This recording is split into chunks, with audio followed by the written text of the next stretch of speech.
Crazy Cactus Tech Garage. Yeah, I'm back in the garage again today.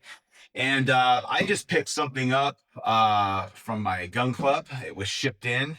And this is a Cabot. About 2023. I was a little bit better positioned financially than what I am now.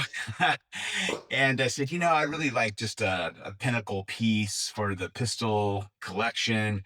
And was learning more about 1911s and said, gee, I sort of like to have one, like a really nice one.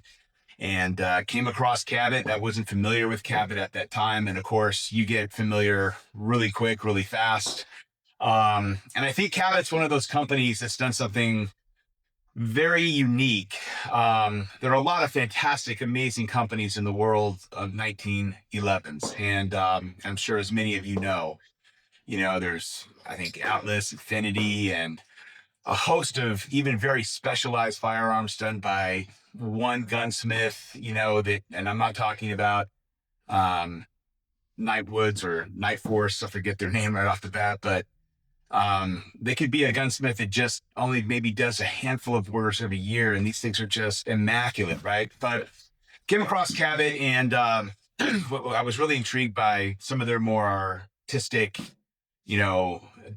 renditions or developments and what they've done. And what I was trying to say is that when you look at a company, there's something in the art world, not that I'm a collector of fine art, but in the art world, there's a saying that goes, there's no limit to what someone can pay for art.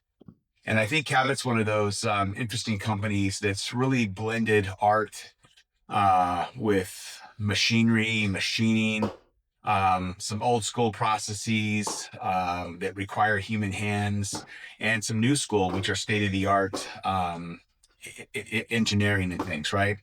But they've created this artistic flair for a lot of their guns, probably the ones that you hear about more. I think they sold a pair of guns that were somehow made out of meteorites or had something like that for over $1 million, But again, I totally get it. When you go into the artistic side of the world, people will not have a limit to what they pay for something that they want, and they have the means to pay for it. And so Cabot's done a great job of that. For those of you that may not know, they have a Gun of the Month club. I'm not familiar. I certainly don't qualify for Gun of the Month, but it's basically, I think you have to buy they basically produce a series of firearms over the course of a year that are, I would say, more on the artistic side. I don't know that you EDC these types of things, but they're just beautiful. They're literally works of art. But to be a member of that club, you basically commit to buy these particular pistols every single month, or I don't know if they're on every 2 months now or whatever their schedule might be. But on average, they're around 20 to 30K. So you're looking anywhere from 150 to 200K plus to be a member. And from what I understand, there's a wait list, right? So again, when you move into the artistic side of things, there's just no limit, to what people will be willing and able to spend. Cabot does have a series of firearms that are still extremely expensive, but not at that level. And I came across one called the Apocalypse, which is what's in this box. And I decided, I really sort of like that industrial sort of look, and it has some Damascus steel. And I said, that's what I'm going to get. Now, it took over 13 months. Actually, it took about, I'm going to say 15 to 16 months for me to get this. So when you place your order, you place a deposit, and then you wait, and they'll tell you when it's done, and then you pay the rest of it. And there we are. So let's go ahead and let's get started. Let's open this bad boy. Let's see what it looks like, and we'll take it from there. Okay, so I brought in some other cameras. I'm going to try to capture as many angles as I possibly can. This box, of course, comes shipped in some plastic. And obviously within an overbox.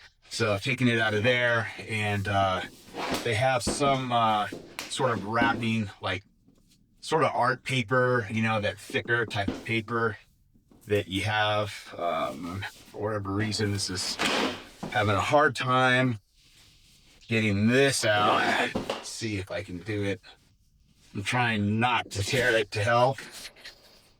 So you got that type of an overwrap, and you know, beautiful box, as you can see. So now we'll switch to this angle here. I want to say it's like a navy blue, nice texture. So probably the nicest gun box. I mean, for those of you that like HKs like I do, it's a pretty Spartan box, very German, very industrial. This is actually quite nice.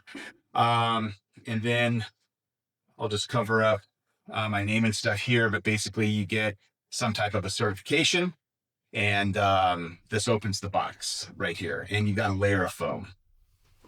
Okay, so let's get this foam out of the way. So it's almost like a little velvet lining on this side and typical foam on that side. Okay, so it comes wrapped in this sort of red velvet. The gun club did have to open it up when they took the transfer, so this was obviously closed very nicely, but to give you the full effect, you have sort of this red and black type of thing. This looks like an inlay for probably another type of pistol that they use, and maybe there's a plaque. You do get some nice mags with, you know, Cabot Guns sort of printed on the bottom. I wound up getting it chambered in 45 ACP.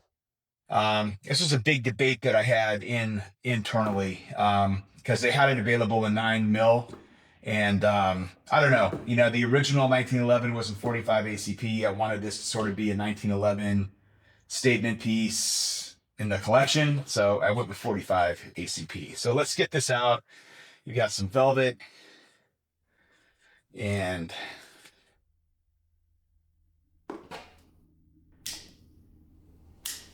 let's just again, YouTube, very nice slide there, just to make sure YouTube it's safe and clear. You got a little trigger wrapper here, and then this is the actual piece itself. So again, really beautiful gray color. I have to say that these grips are really nice, very nice feel. We'll go ahead and close this box up. I'll sort of put it here. Hopefully we can get that. I'll tell you what, I'm going to adjust the lights on this right now so I can bring the lights in closer to make sure that we're picking this up. We're back now. So this is the base model. And the unique thing about this series is that the slide is made out of Damascus steel. And Damascus steel, I don't know, the way I sort of describe it is it's like layers. You can really see the striations in the steel. And the slide cuts are milled right into the steel, and I know it's made out of bullet. And in fact, as some of you know, I'm in Arizona, and a lot of the ore for Damascus comes from Jerome, which is about, I don't know, about an hour and a half outside of Phoenix, a mining town from the 1800s, and that's where a lot of the ore still comes from. So I have to say it's a lot lighter than I was expecting. You look at it on the video, and it looks like it's going to weigh a ton, but this is very, very, I don't want to say it's certainly not light. It's definitely not. This is an all metal gun. And, but that safety is fantastic. Probably the best safety I felt. And for whatever reason, I'm becoming really anal on like safeties. That's the one thing that I don't like on my platypus, that I wish it just had a thicker safety. This is a wonderful feel right here. So anyway, there's some nice milled in sort of grip texturing here. Very nice. It also is here. And other than that, I think it's a basic 1911. And I did decide to get it threaded. I did decide to go for a threaded barrel. And yeah, so it has a pick rail, so a little bit modern. Which is nice. You can put a really nice light on it, and man, this thing just fits. And I've got small hands, and I have to say this thing just fits my hands so much better. Like on my Staccato P, like, I mean, those grips are so thick, man, and it's like, for me, it's like I don't even fully enclose, but this just feels fantastic. This feels really, really good, and as such. So I don't know if you're supposed to send the hammer home on these, so I'm just gonna, grip it. But I got this type of a trigger. You have some options on what triggers that you want to get. I just sort of got this, I'll call it like a crescent moon type here, but it already feels pretty nice. I will say, you know, it's a wonderful trigger for sure.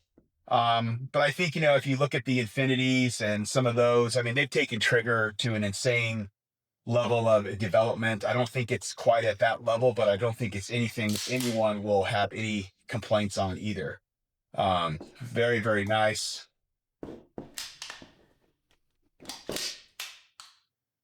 Yeah.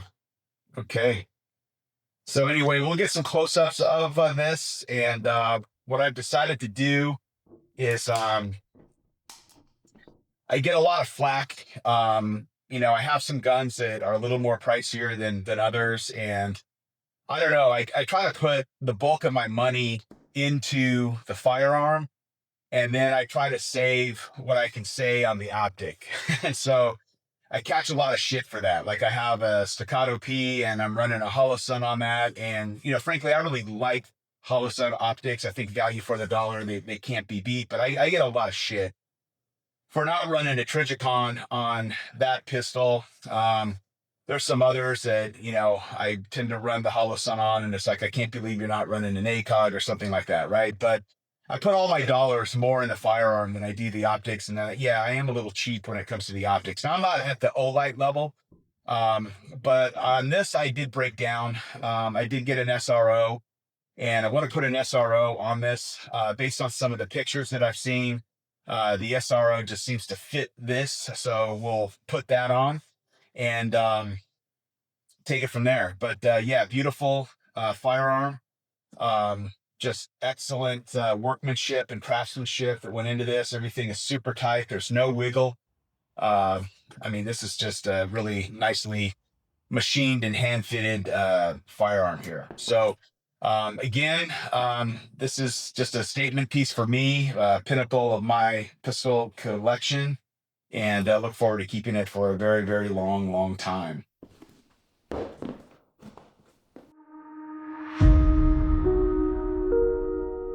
Okay, for the spec heads, let's just read off some specs. The frame's constructed from 416 stainless steel billet. The slide made from stainless Damascus steel. They call it a long tongue pattern. 4 1/4 stainless steel mass grade barrel that's hand fit and crown cut. I do have a threaded barrel option. There's obviously the polished feed ramp, 13-degree front and rear slide serrations, lowered and flared ejection cords. I don't want to read every single thing here because I don't know that you guys would find it exciting. They've got an extended magwell and main spring housing, one-piece full-length guide rod, ambi thumb safety, and they have something called a idiot scratch-proof slide stop. I'm not sure what that means. Maybe you guys do in the 1911 world. They have a billet beaver tail grip safety. I have a billet constructed barrel bushing, reverse dovetail front sight, tritium standard. They have a rear sight standard, and of course I have it milled, and the milling is optional for a MRDS mount. They call it a G10 tactical grips, which I have to say I really do like. Again, 2 8-round magazines. There's a guarantee of accuracy, better than 1/2 inch at 25 yards. And yeah, that's it. And those are the main specs. So hope you enjoy those for those of you that like that type of stuff.